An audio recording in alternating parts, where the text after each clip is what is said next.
नमस्कार दोस्तों, आप सभी का स्वागत है आपके अपने इस यूट्यूब चैनल गुरी एकेडमी पर।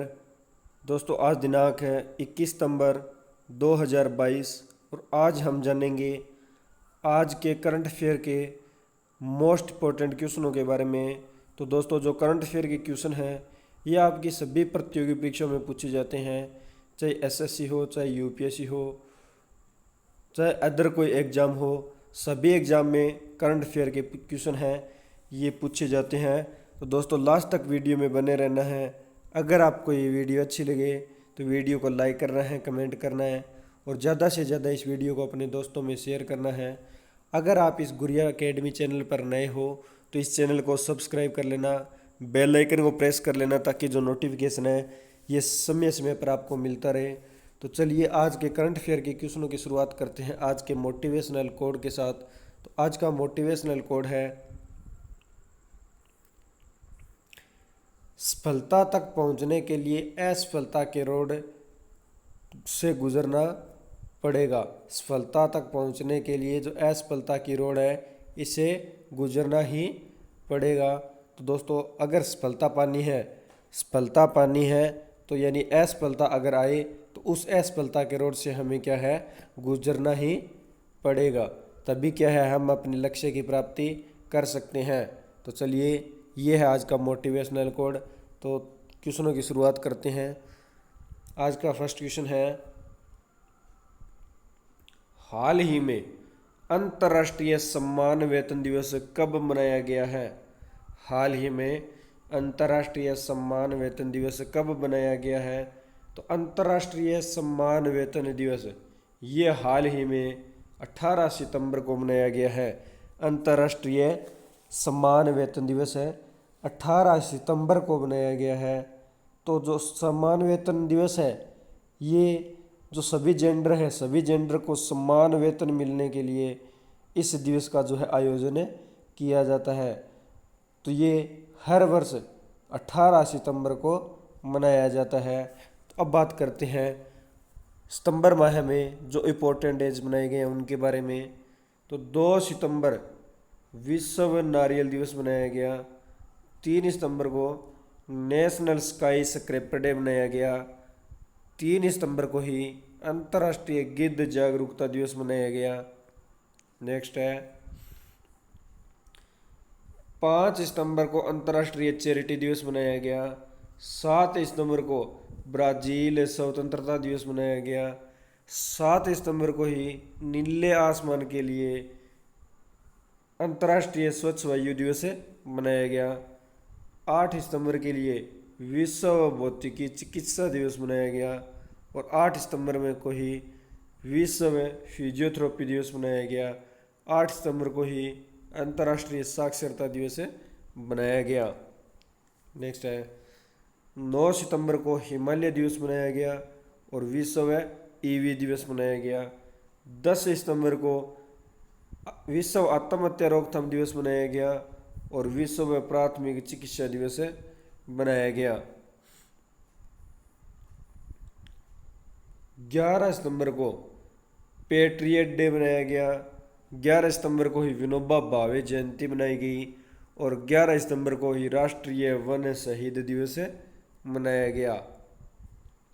14 सितंबर राष्ट्रीय हिंदी दिवस मनाया गया। अगर 14 सितंबर को राष्ट्रीय हिंदी दिवस है तो जो विश्व हिंदी दिवस है, विश्व जो हिंदी दिवस है ये 10 जनवरी को मनाया जाता है। विश्व हिंदी दिवस 10 जनवरी को मनाया जाता है और राष्ट्रीय हिंदी दिवस है ये 14 सितंबर को मनाया जाता है। 15 सितंबर विश्व लिम्फोमा जागरूकता दिवस है और 15 सितंबर को ही अंतर्राष्ट्रीय लोकतंत्र दिवस है। 15 को ही अभियंता दिवस मनाया जाता है। 16 सितंबर को हो विश्व ओजोन दिवस मनाया जाता है। 17 सितंबर को विश्व रोगी सुरक्षा दिवस और 18 सितंबर को विश्व बांस दिवस मनाया जाता है। और आज 18 सितंबर को हाल ही में जो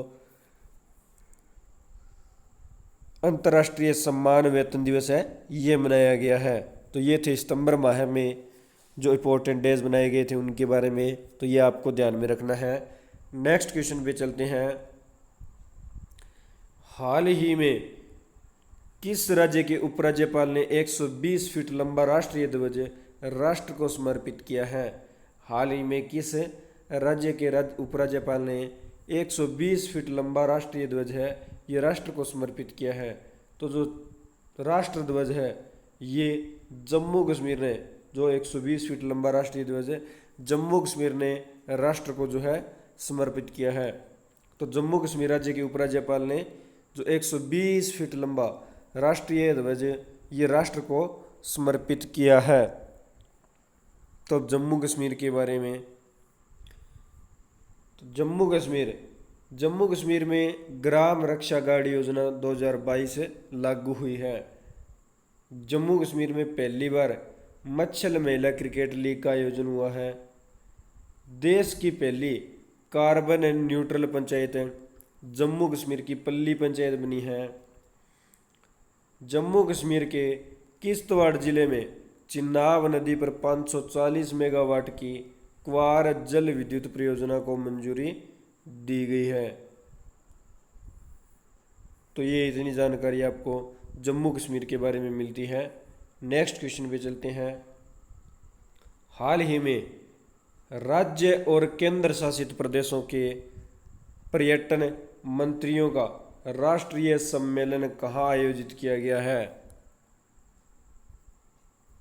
हाल ही में राज्य और केंद्र शासित प्रदेशों में जो पर्यटन मंत्री हैं उनका राष्ट्रीय सम्मेलन का आयोजन कहाँ किया गया है?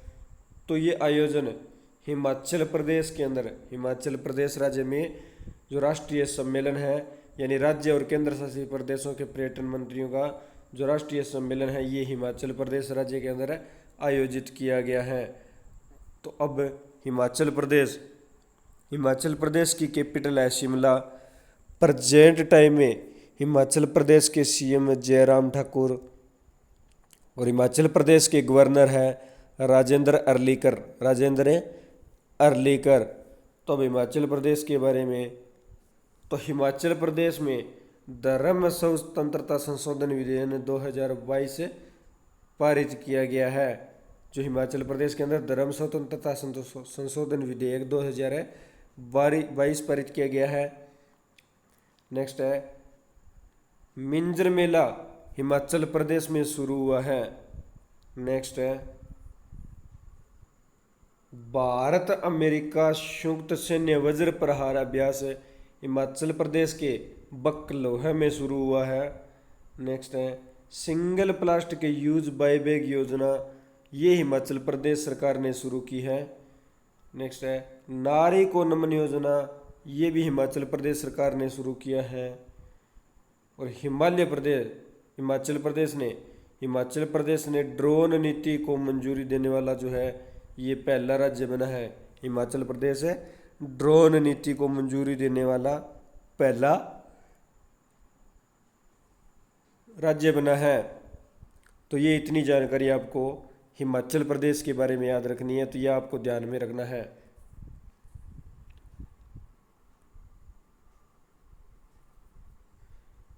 हाल ही में LIC इंडिया लिमिटेड के CMD कौन बने हैं?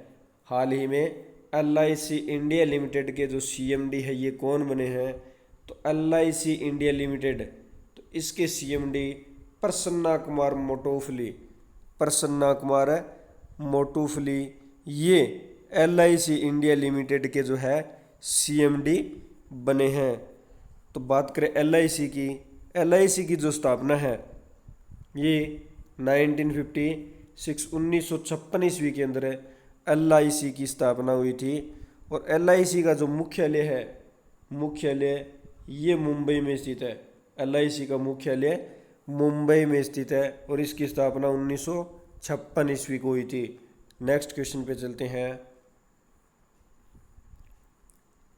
हाल ही में कौन से राज्य सरकार नीति आयोग जैसी एक संस्था की स्थापना करेगी? हाल ही में कौन सी राज्य सरकार है नीति आयोग जैसी एक संस्था की स्थापना करेगी? तो ये महाराष्ट्र। महाराष्ट्र जो राज्य सरकार है, महाराष्ट्र जो राज्य सरकार है, ये नीति आयोग जैसी एक संस्था की स्थापना करेगी। तो अब महाराष्ट्र, तो महाराष्ट्र की कैपिटल है मुंबई। प्रेजेंट टाइम में महाराष्ट्र के सीएम है एकनाथ शिंदे और महाराष्ट्र की गवर्नर है भगत सिंह कोश्यारी। भगत सिंह कोश्यारी। तो महाराष्ट्र, तो मारबत जो उत्सव है, मारबत उत्सव ये महाराष्ट्र के नागपुर में मनाया गया। देश की पहली electric double decker AC bus है, ये महाराष्ट्र की कैपिटल मुंबई में शुरू हुई है। नेक्स्ट है, महाराष्ट्र सरकार ने दही हांडी को खेल का दर्जा देने की घोषणा की है। नेक्स्ट है, भारत में नागपुर में सबसे लंबा डबल डेकर फ्लाईओवर बनाने की जो है ये रिकॉर्ड बनाया है। भारत में चीनी का सबसे बड़ा उत्पादक राज्य महाराष्ट्र बना है और महाराष्ट्र की कैबिनेट में जीन बैंक परियोजना को मंजूरी दी है। नेक्स्ट है,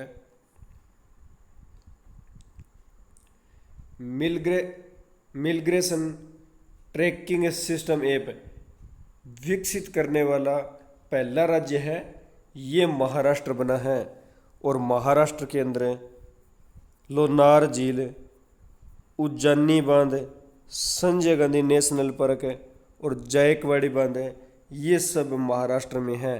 तो ये इतनी जानकारी आपको महाराष्ट्र के बारे में मिलती है, ये आपको ध्यान में रखना है। नेक्स्ट क्वेश्चन पे चलते हैं।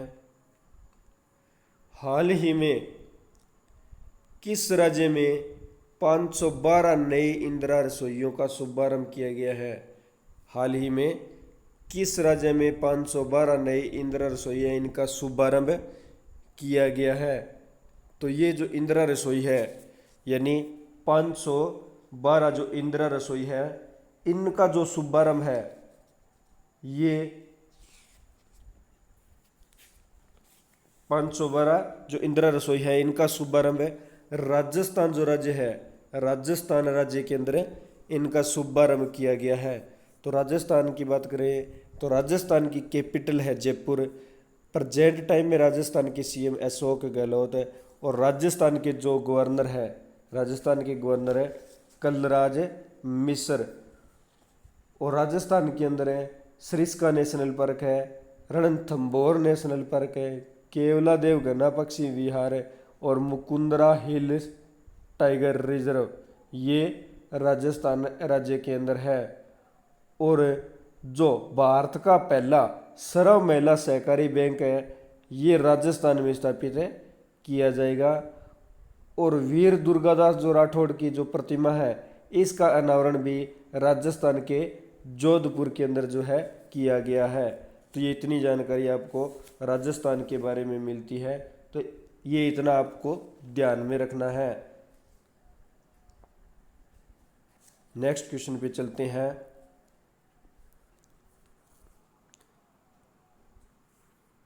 हाल ही में भारत का पहला स्वच्छ सुजल प्रदेश कौन सा बना है?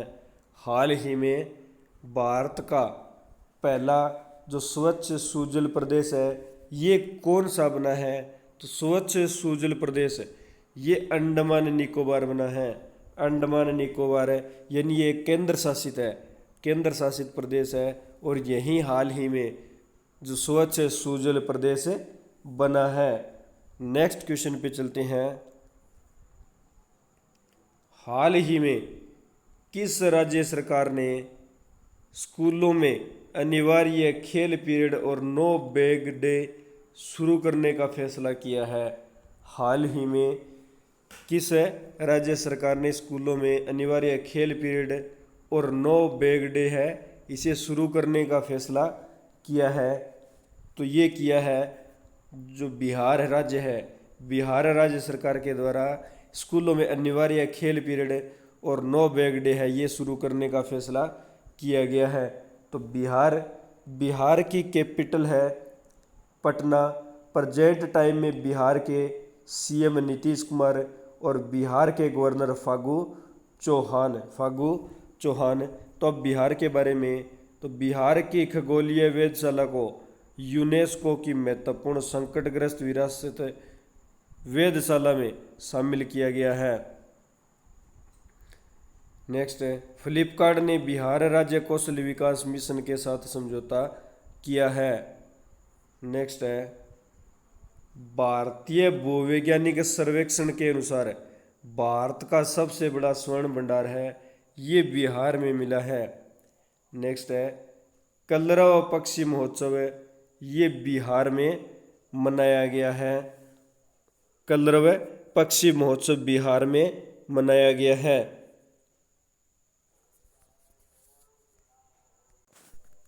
ये इतनी जानकारी आपको बिहार के बारे में मिलती है।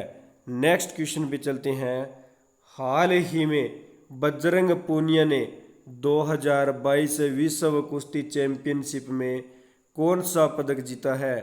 हाल ही में बजरंग पूनिया ने 2022 कुश्ती जो चैंपियनशिप है इसमें कौन सा पदक जीता है? तो बजरंग पूनिया ने इस कुश्ती चैंपियनशिप के अंतर्गत कांस्य पदक जीता है। बजरंग पूनिया ने कांस्य पदक जीता है। और बजरंग पूनिया ने जो ये कांस्य पदक है ये 65 किलोग्राम भार वर्ग में जीता है। 65 किलोग्राम भार वर्ग में जीता है। नेक्स्ट क्वेश्चन पे चलते हैं। हाल ही में डूरंड कप का 131वां संस्करण किसने जीता है? डूरंड कप का 131वां संस्करण किसने जीता है? तो जो 131वां संस्करण है ये बेंगलुरु ने जीता है। डूरंड कप का 131वां संस्करण बेंगलुरु ने जीता है।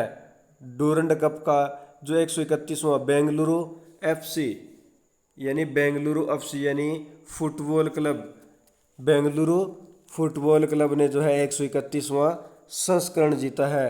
और जो यह डूरंड कप का 131वां संस्करण है ये 3 अलग अलग शहरों के अंदर हुआ था। 3 अलग अलग शहरों के अंदर हुआ था।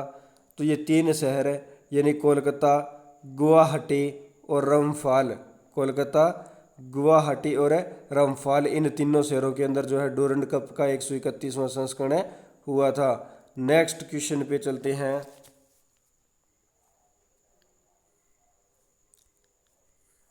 हाल ही में कौन सी राज्य सरकार अनुसूचित जाति के आरक्षण को 6% से बढ़ाकर 10% करेगी?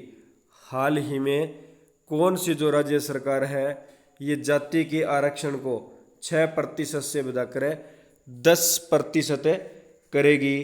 तो ये जो है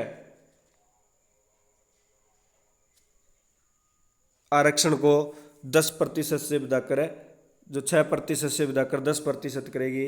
तो ये जो तेलंगाना है, तेलंगाना राज्य सरकार है अनुसूचित जाति के आरक्षण को 6% से बढ़ाकर 10% करेगी। तो अब तेलंगाना, तो भारत का पहला 3D प्रिंटेड मानव कॉर्निया तेलंगाना की कैपिटल हैदराबाद में हुआ है। नेक्स्ट है, तेलंगाना में बोनालू महोत्सव शुरू हुआ है। तेलंगाना सरकार ने टी हब सुविधा खोली है। और एनटीपीसी ने भारत की सबसे बड़ी तैरती हुई सौर ऊर्जा परियोजना तेलंगाना में शुरू की है। पहली डिस्प्ले फैब्रिकेशन यूनिट हैदराबाद में स्थापित की जाएगी। और प्राण हिता पुष्करलू त्यौहार 2022 ये तेलंगाना में बनाया गया है। तो ये इतनी जानकारी आपको तेलंगाना के बारे में मिलती है। नेक्स्ट क्वेश्चन पे चलते हैं। हाल ही में सियाम के नए अध्यक्ष कौन चुने गए हैं? हाल ही में सियाम के नए अध्यक्ष कौन चुने गए हैं? तो ये अध्यक्ष है विनोद अग्रवाल चुने गए हैं। सियाम के नए अध्यक्ष विनोद अग्रवाल चुने गए हैं। तो सियाम की फुल फॉर्म है society of Indian automobiles manufacturers, society of Indian automobile manufacturers, ये इसकी फुल फॉर्म है। नेक्स्ट क्वेश्चन पे चलते हैं। हाल ही में देवेंद्र झाझरिया ने world para athletics grand prix में कौन सा पदक जीता है? हाल ही में देवेंद्र झाझड़िया ने जो है world para athletics grand prix के अंदर कौन सा पदक जीता है? तो देवेंद्र झाझड़िया ने रजत पदक जीता है। देवेंद्र झाझड़िया ने world para athletics grand prix के अंदर रजत पदक जीता है। और ये एक भारतीय भाला फेंक खिलाड़ी है। जो देवेंद्र झाझड़िया है ये भाला फेंक खिलाड़ी है और इसने भाले को 60.97 मीटर 60.97 जो मीटर है ये दूरी तय करा के जो है रजत पदक जीता है। नेक्स्ट क्वेश्चन पे चलते हैं। हाल ही में किस राज्य सरकार ने नजरायण टैंक को पक्षी अभयारण्य के रूप में अधिसूचित किया है? किस राज्य ने नजरायण जो अभयारण्य है किस राज्य सरकार ने नजरायण टैंक को पक्षी अभयारण्य के रूप में अधिसूचित किया है? तो ये तमिलनाडु ने तमिलनाडु सरकार ने नजरायण टैंक को पक्षी अभयारण्य के रूप में जो है विकसित किया है। तो तमिलनाडु की कैपिटल है चेन्नई। तमिलनाडु की कैपिटल है चेन्नई। और प्रेजेंट टाइम में तमिलनाडु के जो सीएम है M.K. स्टालिन और तमिलनाडु के गवर्नर है R.N. रवि। तो अब तमिलनाडु के बारे में, तो तमिलनाडु को अगस्त मलाई में अपना 5वां हाथी रिजर्व मिला है। नेक्स्ट है तमिलनाडु सरकार ने मुख्यमंत्री नाश्ता योजना शुरू की है। नेक्स्ट है तमिलनाडु सरकार ने जिला जलवायु परिवर्तन मिशन की स्थापना की है। नेक्स्ट है सम्राट सिटी फंड के उपयोग में तमिलनाडु शीर्ष पर रहा है। तमिलनाडु सरकार ने ITI के अपग्रेड के लिए टाटा टेक्नोलॉजी के साथ समझौता किया है। तमिलनाडु राज्य सरकार ने 8 दिसंबर को अल्पसंख्यक अधिकार दिवस मनाने की घोषणा की है। नेक्स्ट है मछली उत्पादन में तमिलनाडु शीर्ष पर रहा है। तो ये इतनी जानकारी आपको तमिलनाडु के बारे में मिलती है। नेक्स्ट क्वेश्चन पे चलते हैं। हाल ही में 2023 में शंघाई सहयोग संगठन की जो मेज़बानी कौन सा देश करेगा? हाल ही में 2023 में शंघाई सहयोग संगठन की मेज़बानी कौन सा देश करेगा? तो शंघाई संगठन जो मेज़बानी है ये 2023 के अंदर भारत करेगा। 2023 में शंघाई सहयोग संगठन की जो मेज़बानी है ये भारत देश इसकी मेज़बानी करेगा।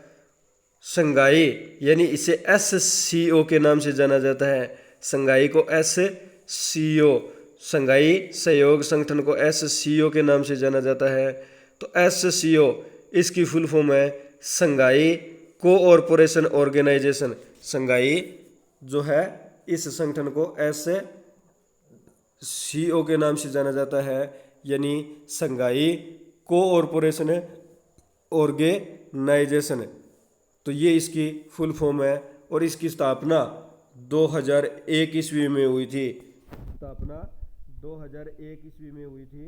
और इसकी जो मुख्यालय है ये बीजिंग में स्थित है।